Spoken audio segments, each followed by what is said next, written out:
तो दोस्तों भालचंद्र गणेश की पूजा सकट चौथ के दिन की जाती है। प्रातःकाल नित्य क्रम से निवृत्त होकर षोडशोपचार विधि से गणेश जी की पूजा करें। इसके बाद भालचंद्र गणेश का ध्यान करके पुष्प अर्पित करें। पूरे दिन मन ही मन श्री गणेश जी के नाम का जप करते रहें। सूर्यास्त के बाद स्नान करके स्वच्छ वस्त्र पहन लें। अब विधि पूर्वक गणेश जी का पूजन करें। एक कलश में जल भर कर रखें। धूप दीप अर्पित करें। नैवेद्य के रूप में तिल तथा गुड़ के बने हुए लड्डू, ईख, शकरकंद, गुड़ तथा घी अर्पित करें। यह नैवेद्य रात्रि भर बांस के बने हुए डलिया या टोकरी से ढककर यथावत रख दिया जाता है।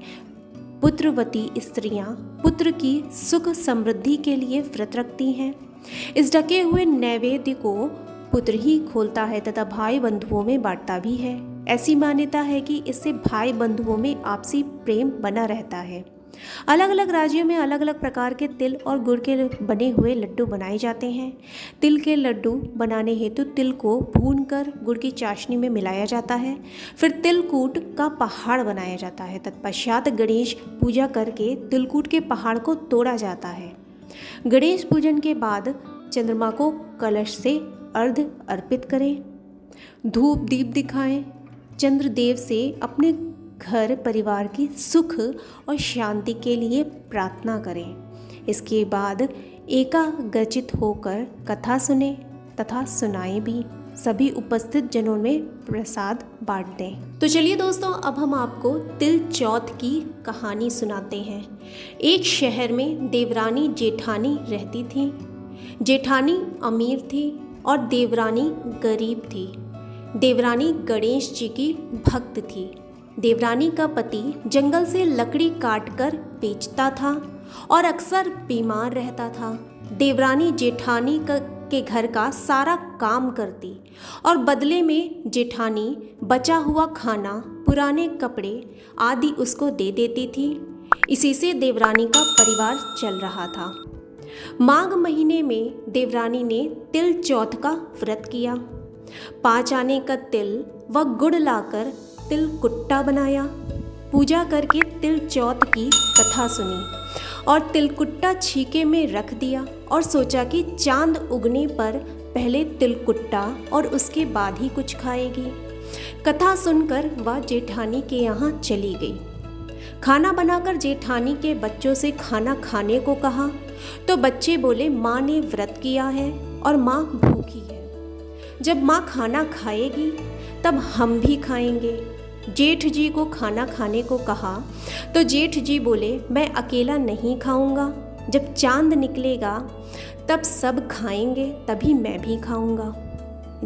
जेठानी ने उसे कहा कि आज तो किसी ने भी अभी तक खाना नहीं खाया है, तुम्हें कैसे दे दूं? तुम सवेरे ही बचा हुआ खाना ले जाना। हेलो फ्रेंड्स, कल्पना की दुनिया चैनल में आपका हार्दिक स्वागत है। तो दोस्तों, आपने अभी तक हमारे चैनल को सब्सक्राइब नहीं किया है तो प्लीज़ कर दीजिए और साथ ही बेल आइकन को भी प्रेस कर दीजिए ताकि हमारी समय समय की अपडेट्स आपको मिलती रहें और साथ ही कमेंट्स करना भी ना भूलिएगा। फिर दोस्तों, देवरानी के घर पर पति बच्चे सब आस लगाए बैठे थे कि आज तो त्योहार है, इसलिए कुछ पकवान आदि खाने को मिलेगा। परंतु जब बच्चों को पता चला कि आज तो रोटी भी नहीं मिलेगी तो बच्चे रोने लगे। उसके पति को गुस्सा भी आया और कहने लगा कि सारा दिन काम करने पर भी 2 रोटी नहीं मिल सकती है तो काम क्यों करती हो। पति ने गुस्से में आकर पत्नी को कपड़े धोने के धोवने से मारा। धोवना हाथ से छूट गया तो पाटे से मारा। वह बेचारी गणेश जी को याद करती हुई रोते रोते पानी पीकर ही सो गई। उस दिन गणेश जी देवरानी के सपने में आए और कहने लगे, धोवने मारी, पाटे मारी, सो रही है या जाग रही है? वह बोली, कुछ सो रही हूँ, कुछ जाग रही हूँ। गणेश जी बोले, भूख लगी है, कुछ खाने को दे। देवरानी बोली, क्या दूँ? मेरे घर में तो अन्न का एक दाना भी नहीं है। जेठानी बचा कुचा खाना देती थी, आज वह भी नहीं है। पूजा का बचा हुआ तिलकुट्टा छीके में पड़ा है, खा लो।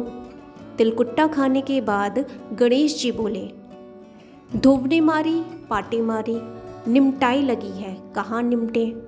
वह बोली, यह पड़ा घर, जहाँ इच्छा हो निमट लो। फिर गणेश जी बच्चे की तरह बोले, अब कहाँ पोंछूं, नींद में मग्न। अब देवरानी को गुस्सा आया और कहा कि कब से तंग किए जा रहे हैं। सो बोली, मेरे सर पर पोंछो, और कहाँ पोंछोगे। फिर दोस्तों सुबह जब देवरानी उठी तो यह देखकर हैरान रह गई कि पूरा घर हीरे मोती से जगमगा रहा है। सिर पर जहाँ विनायक जी पोंछनी कर गए थे वहाँ हीरे के टीके व बिंदी जगमगा रहे थे। उसी दिन देवरानी जेठानी के यहाँ काम करने नहीं गई। बड़ी देर तक राह देखने के बाद जेठानी ने बच्चे को देवरानी को बुलाने भेजा। जेठानी ने सोचा, कल मैंने खाना बचा पुचा देवरानी को नहीं दिया था, शायद इसलिए देवरानी बुरा मान गई है। बच्चे बुलाने गए और बोले, चाची चलो, माँ ने बुलाया है, सारा काम पड़ा है। देवरानी ने जवाब दिया, अब उसकी ज़रूरत नहीं है, घर में सब भरपूर है गणेश जी के आशीष से। बच्चे ने घर जाकर माँ को बताया कि चाची का तो पूरा घर हीरे मोतियों से जगमगा रहा है। जेठानी दौड़ती हुई देवरानी के पास आई और पूछी कि यह सब कुछ कैसे हुआ। देवरानी ने उसके साथ जो कुछ भी हुआ सब कह डाला। घर लौटकर जेठानी अपनी पति से कहा कि आप मुझे थोपने और पाटे से मारो। उसका पति बोला कि भली मानस, मैंने कभी तुम पर हाथ ही नहीं उठाया, मैं तुम्हें धोवने और पाटे से कैसे मार सकता हूँ। वह नहीं मानी और जिद करने लगी। मजबूरन पति को उसे मारना पड़ा। फिर उसने ढेर सारा घी डालकर चूरमा बनाया और छीके में रखकर सो गई। रात को चौथ विनायक जी सपने में आए और कहने लगे, भूख लगी है, क्या खाऊं। जेठानी ने कहा, हे गणेश जी महाराज, मेरी देवरानी के यहाँ तो आपने सूखा तिलकुट्टा खाया था, मैंने तो झरते घी का चूरमा बनाकर आपके लिए छीके में रखा है, फल और मेवे भी रखे हैं, जो चाहे खा लीजिए। अब बाल स्वरूप गणेश जी बोले, अब निपटे कहाँ। जेठानी बोली, उसके यहाँ तो टूटी फूटी झोपड़ी थी, मेरे यहाँ तो कंचन के महल हैं, जहाँ चाहो निपटो। फिर गणेश जी ने पूछा, अब पोंछूं कहाँ। जेठानी बोली, मेरे ललाट पर बड़ी सी बिंदी लगाकर पोंछ लो। धन की भूखी जेठानी सुबह बहुत जल्दी उठ गई। सोचा घर हीरे जवाहरात से भर चुका होगा, पर देखा तो पूरे घर में गंदगी फैली हुई थी, तेज बदबू आ रही थी। उसके सिर पर भी बहुत सी गंदगी लगी हुई थी। उसने कहा, हे गणेश जी महाराज, यह आपने क्या किया। फिर दोस्तों जेठानी ने बोला, मुझसे रूठे और देवरानी पर टूटे। जेठानी ने घर की सफाई करने की बहुत कोशिश की, परंतु गंदगी और ज़्यादा फैलती गई। जब जेठानी के पति को मालूम चला तो वह भी बहुत गुस्सा हुआ और बोला, तेरे पास तो सब कुछ था, फिर भी तेरा मन नहीं भरा। परेशान होकर चौथ के गणेश जी से मदद की विनती करने लगी। गणेश जी ने कहा, देवरानी से जलन के कारण तूने जो किया था यह उसी का फल है। अब तू अपने धन में से आधा उसे दे देगी, तभी यह सब साफ होगा।